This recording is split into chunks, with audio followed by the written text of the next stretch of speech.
இன்றைய ஆசீர்வாதம். இந்த புதிய ஆண்டின் 3வது நாளில் நம்மை புனிதப்படுத்தும் இறைவனின் பேரன்பை சிந்திக்க அழைக்கப்படுகின்றோம். இன்றைய இறை வார்த்தை, பாவங்களை நீக்கவே அவர் தோன்றினார் என்பது உங்களுக்கு தெரியும். அவரிடம் பாவம் இல்லை. அவரோடு இணைந்திருக்கும் எவரும் பாவம் செய்வதில்லை. பாவம் செய்பவர் எவரும் அவரை கண்டதுமில்லை, அறிந்ததுமில்லை. அன்பார்ந்தவர்களே, இன்று நம்முடைய கடந்த கால தவறுகளை கடந்து ஒரு புதிய புனிதமான வாழ்க்கையை தொடங்க நமக்கு கொடுக்கப்பட்ட மாபெரும் வாய்ப்பாகும். இயேசு கிறிஸ்துவிடம் பாவம் இல்லை. அவர் ஒளியாகவும் தூய்மையாகவும் இருக்கிறார்.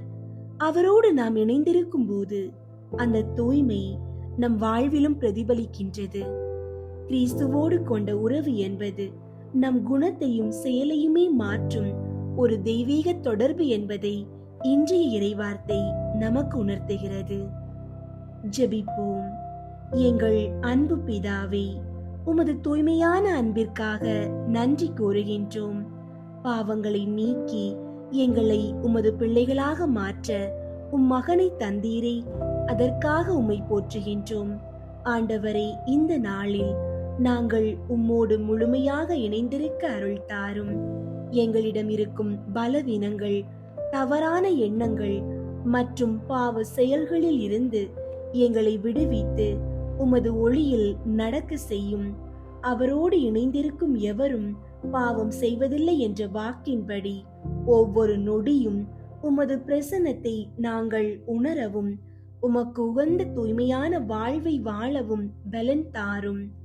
எங்கள் உள்ளத்தை உமது இருப்பிடமாக மாற்றும். இயேசுவின் நாமத்தில் ஜெபிக்கின்றோம். ஆமீன். அன்பார்ந்தவர்களே, உன்னதமான ஒரு வாழ்க்கையை வாழ வேண்டும் என்ற ஏக்கம் உங்களுக்குள் இருக்கின்றதா? அப்படியானால் நீங்கள் யாரோடு இணைந்திருக்கிறீர்கள் என்பதுதான் முக்கியம். நெருப்போடு இணைந்திருக்கும் இரும்பு தானும் நெருப்பாக மாறுவது போல, பாவமே அறியாத கிறிஸ்துவோடு நீங்கள் இணைந்திருக்கும் போது உங்கள் வாழ்வும் புனிதமடைகின்றது. பாவம் அது இறைவனை தரிசிக்க விடாமல் நம்மை தடுக்கும் ஒரு திரை. ஆனால் நீங்கள் கிறிஸ்துவை அறிய முற்படும் போது அந்த திரை விலகுகின்றது.